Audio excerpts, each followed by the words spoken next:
Now, welcome back to another of my videos.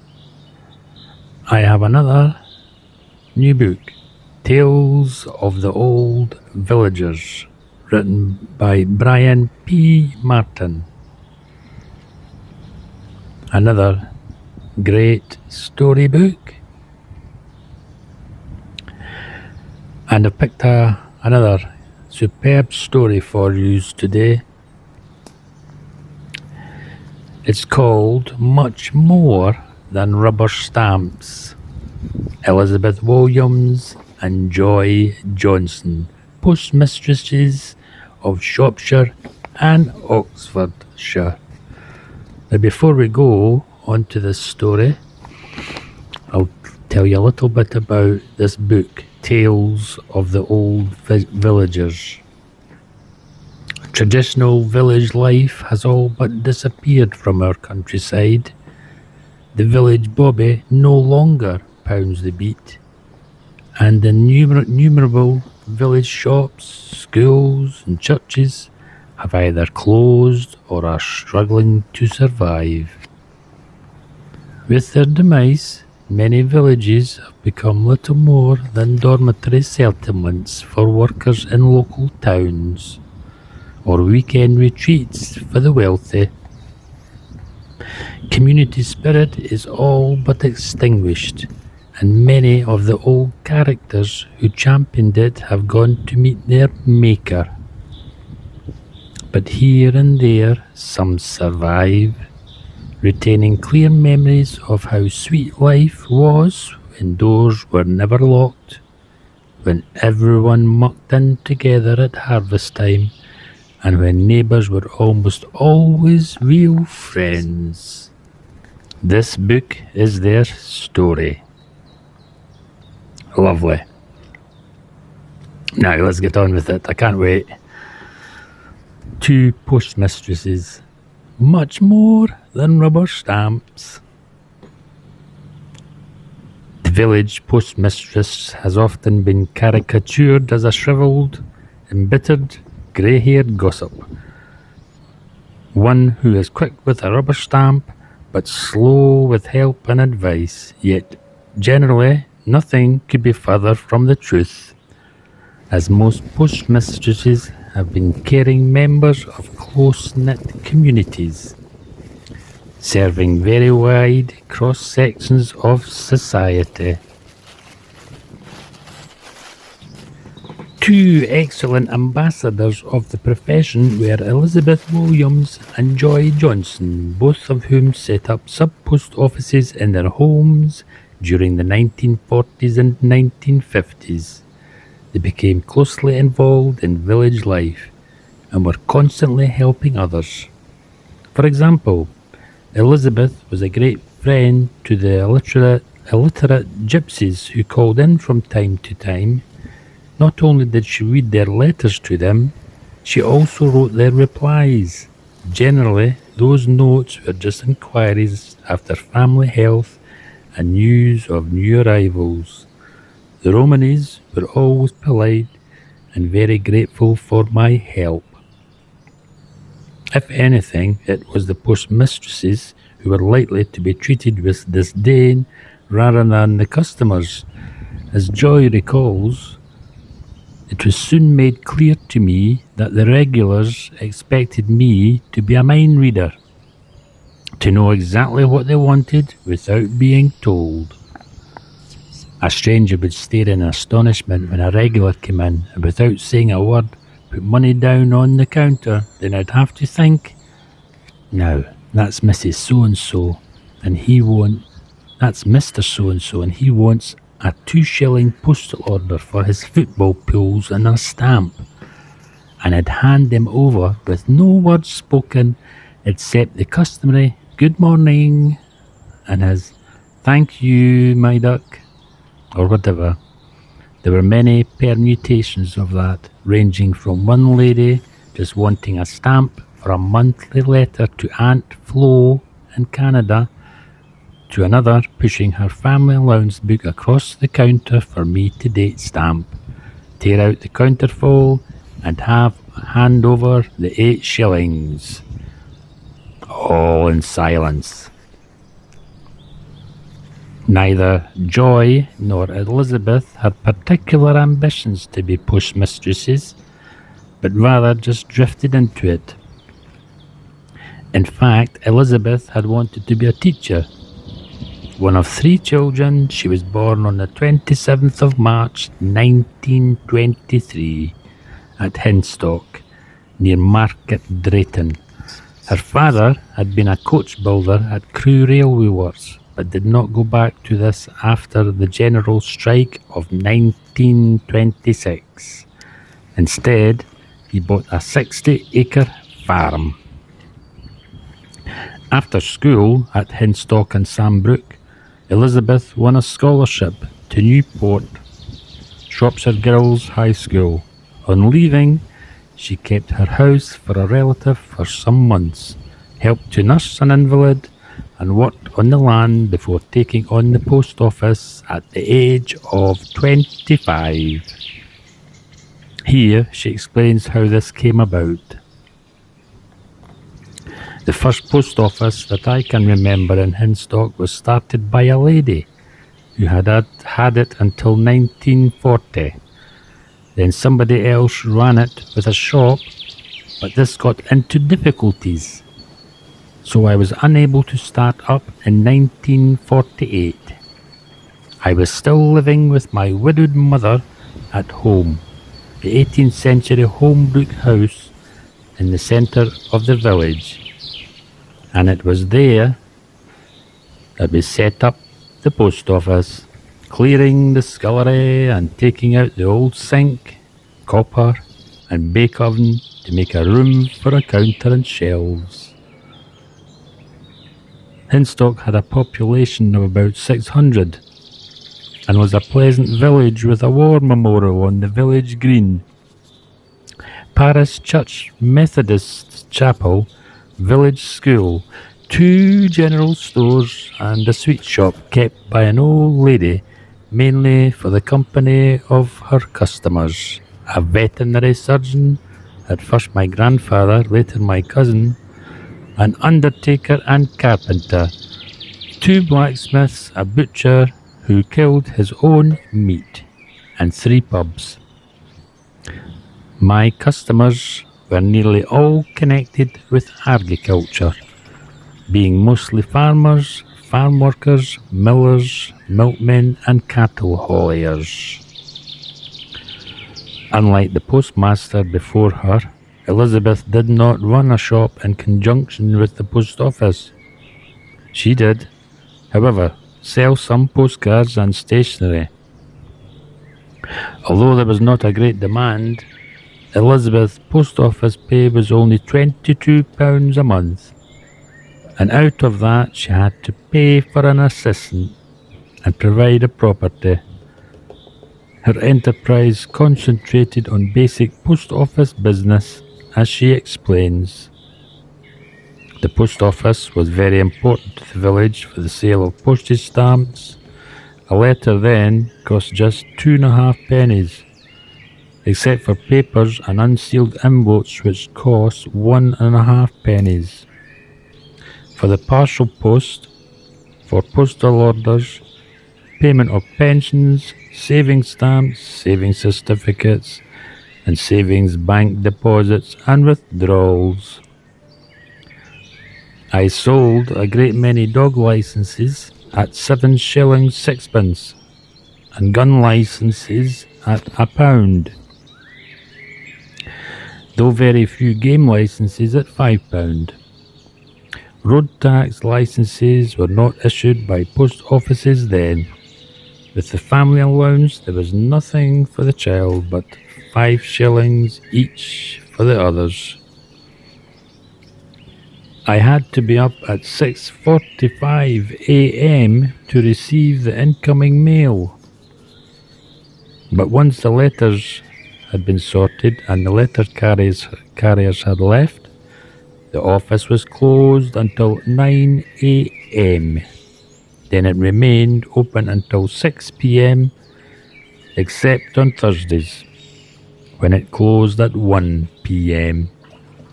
On Sundays, I opened from 9 a.m. until 10:30 a.m. for the sending and receiving of telegrams.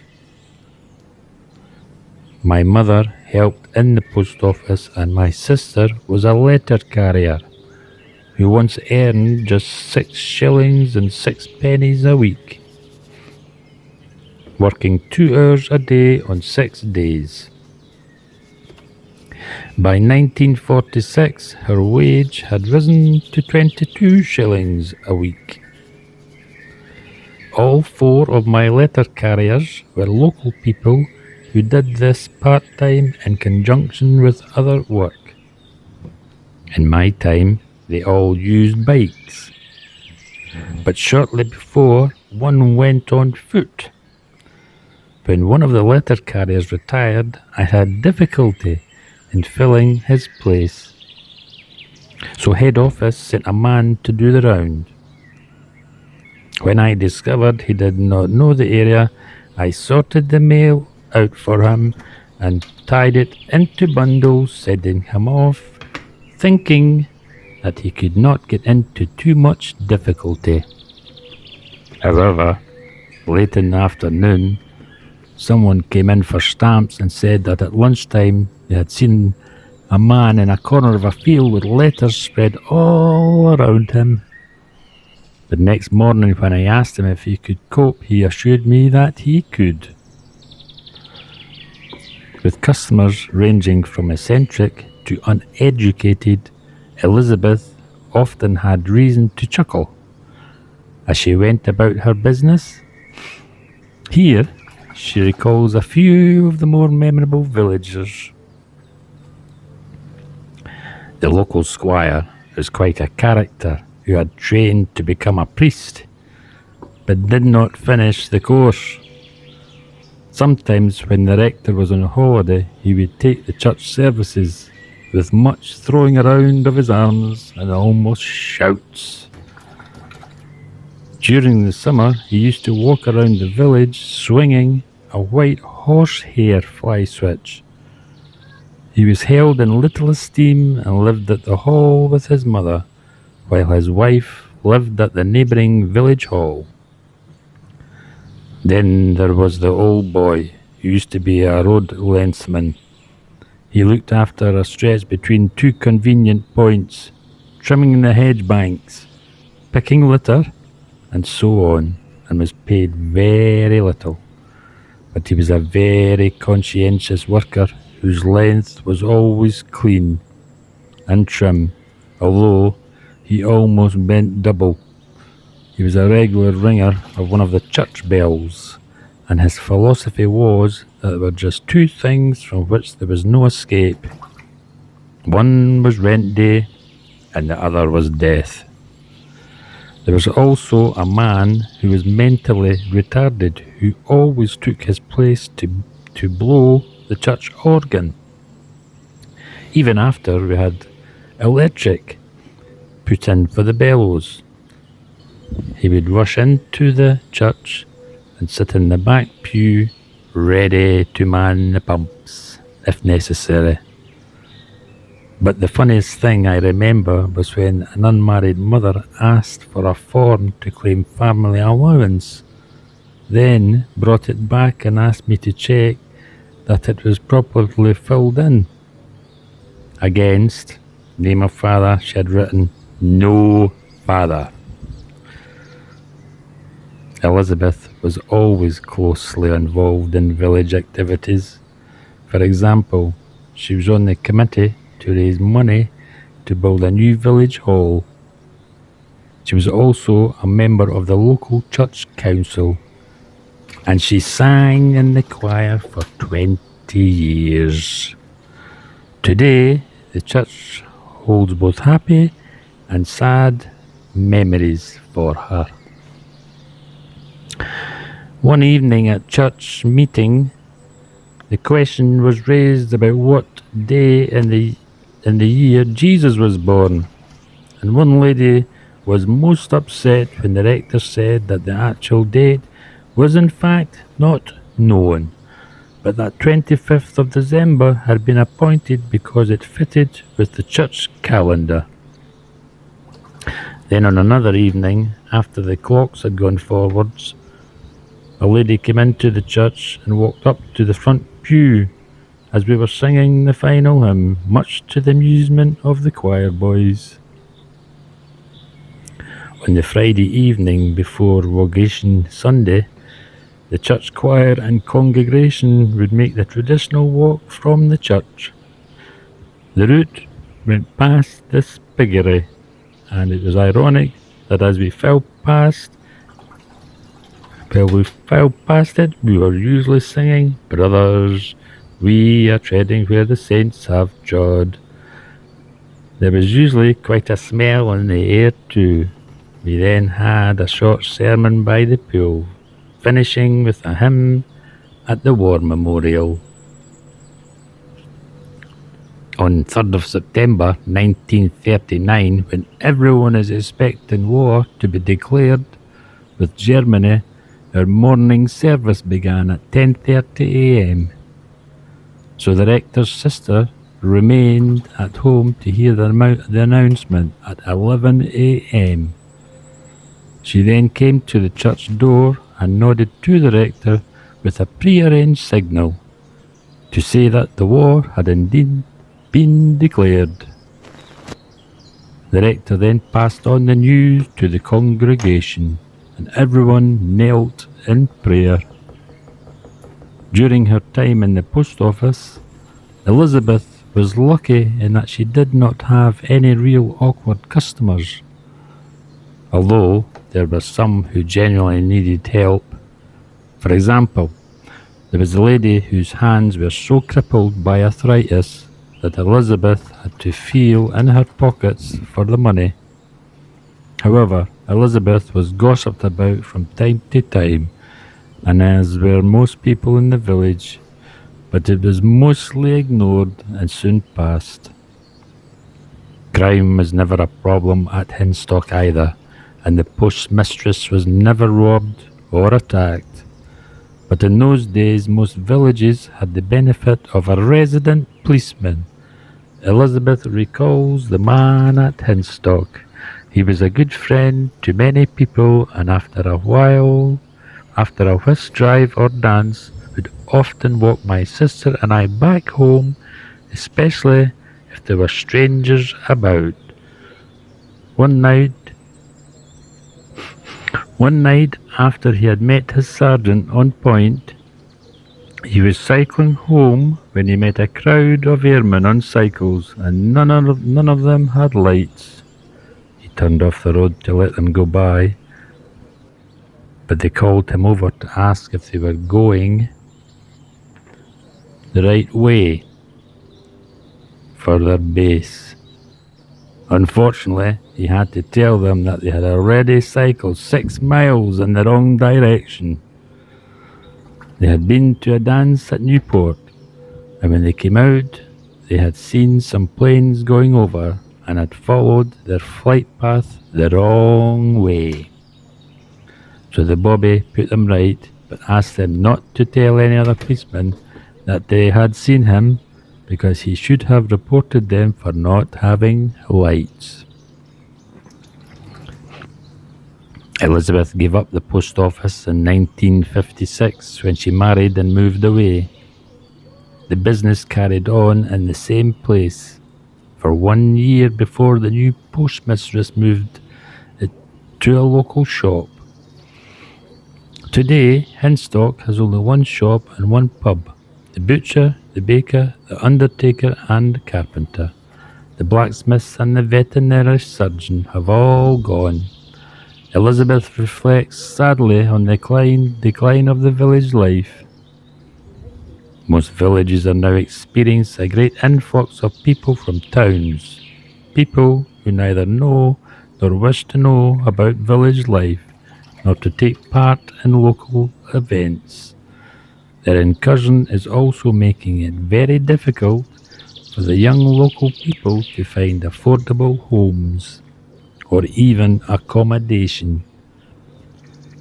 So many end up moving away. This means there are few left who care about the closure of shops, churches, and schools.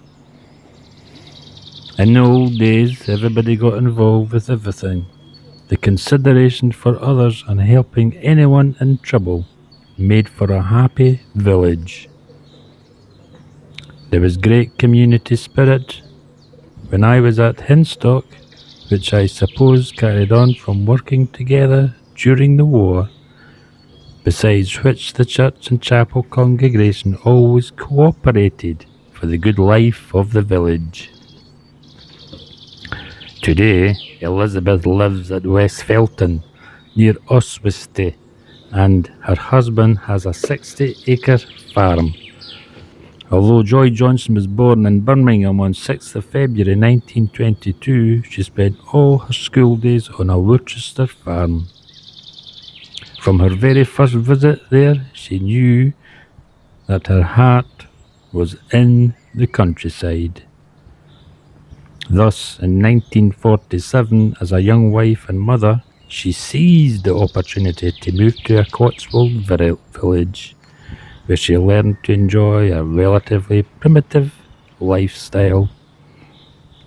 Her husband had contracted a serious form of recurring malaria while serving with the First Army in North Africa, and had been advised to live in the country after he was demobilized. So under the government's war agricultural training scheme, the couple moved to Spelsbury in Oxfordshire to a tied cottage, like something out of Hansel and Gretel.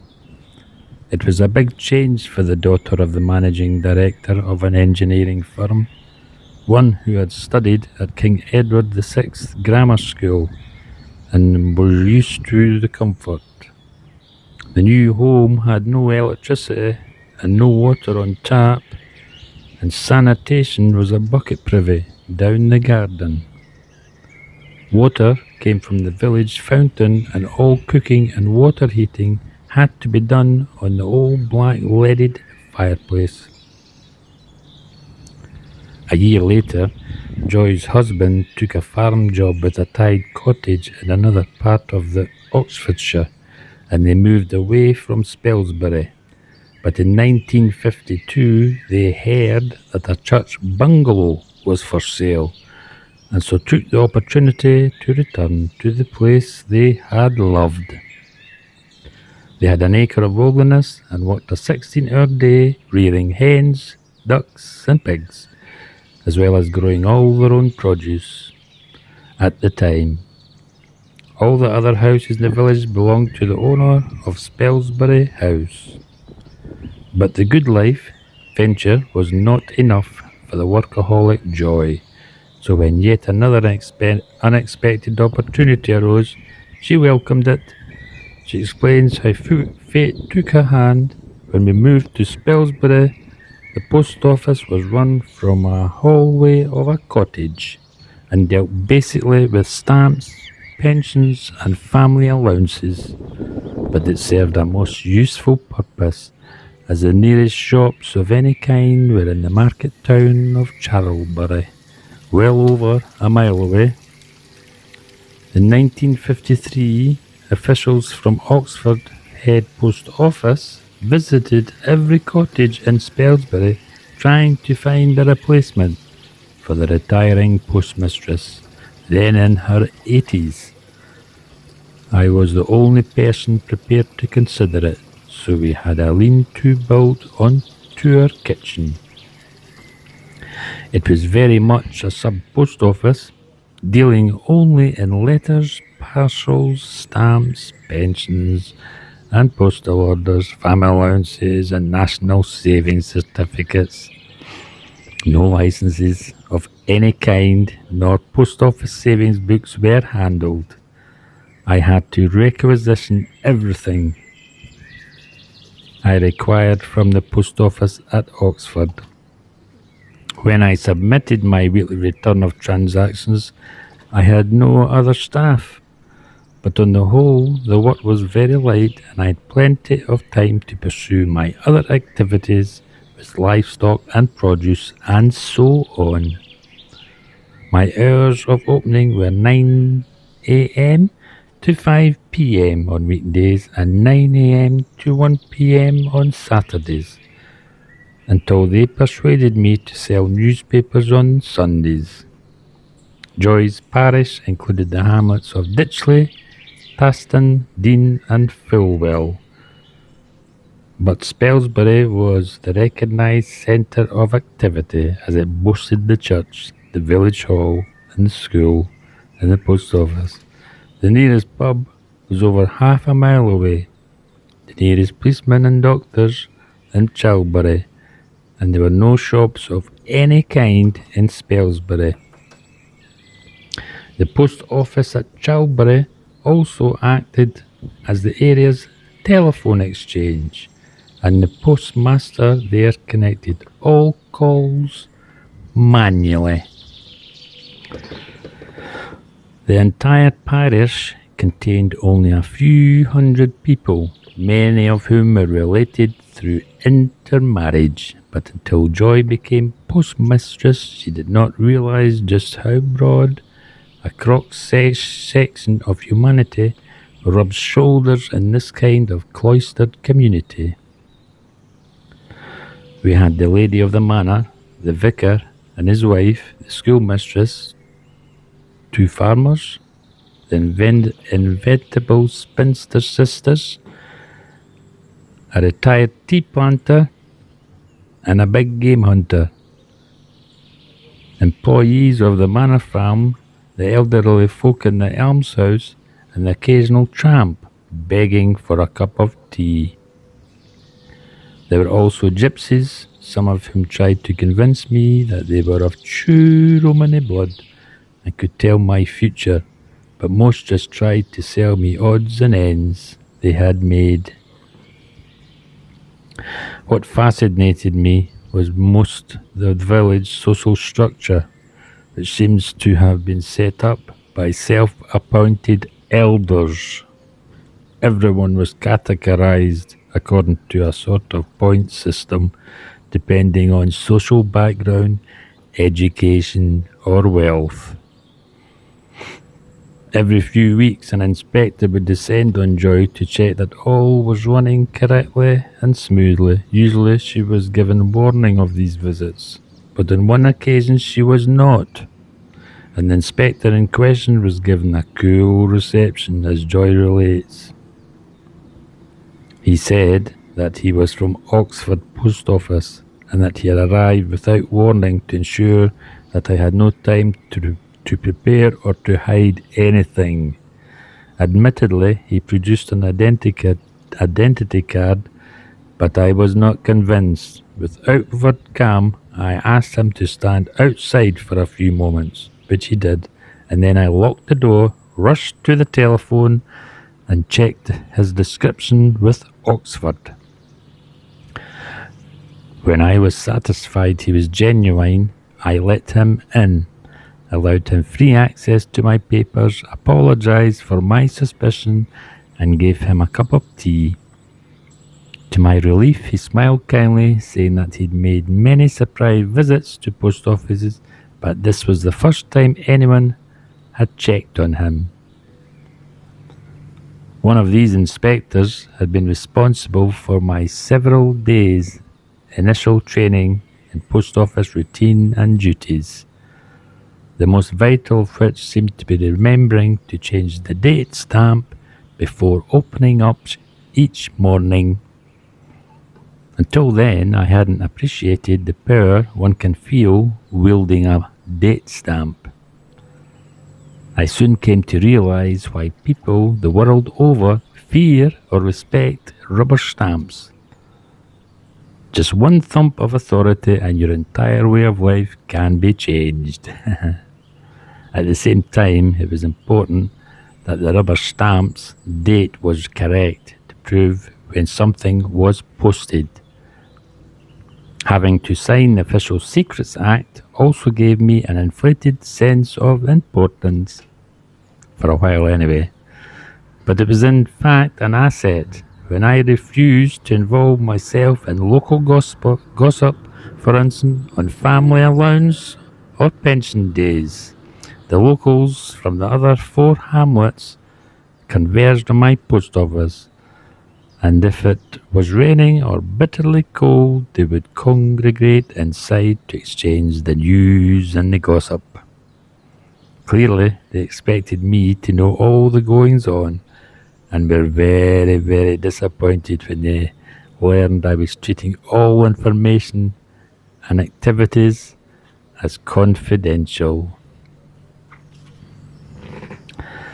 Another occasion on which Joy had a slight brush with authority involved the police, as she explains.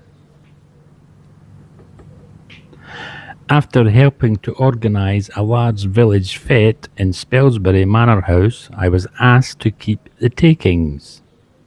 Many hundreds of pounds, and a positive fortune in those days, until the bank opened on Monday.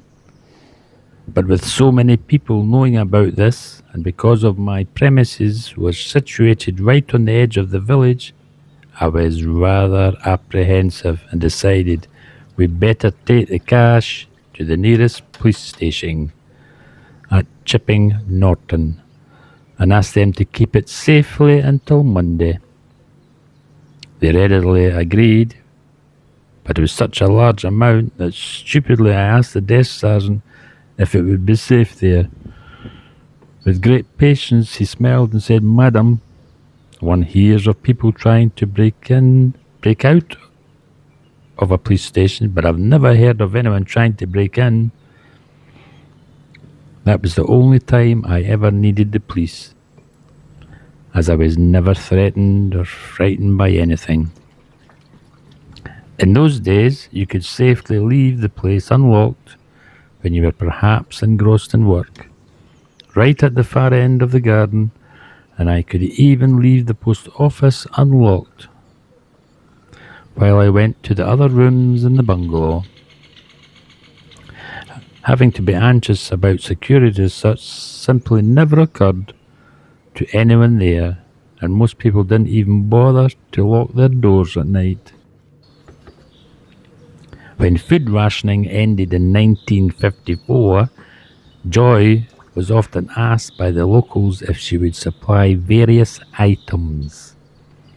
As a result, she had the post office enlarged to enable her to stock a small selection of food, toiletries, stationeries, sweets, and ice cream. During the summer, she started to provide ice cream sodas, but came to regret this as there were so many glasses to wash.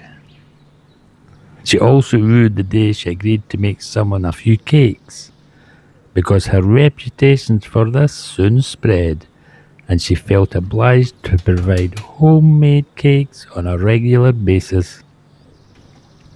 Regulations concerning food hygiene were far less stringent then, and she was able to put out her produce in a glass display case specially made for the purpose. Christmas was a major challenge, as she was inundated with orders for cakes and mince pies, and in the summer there was a large orders from scout parties who camped in a nearby field. Everyone welcomed this new source of supplies, as few people had cars and was only one bus a day to the nearest market town. Access to basic supplies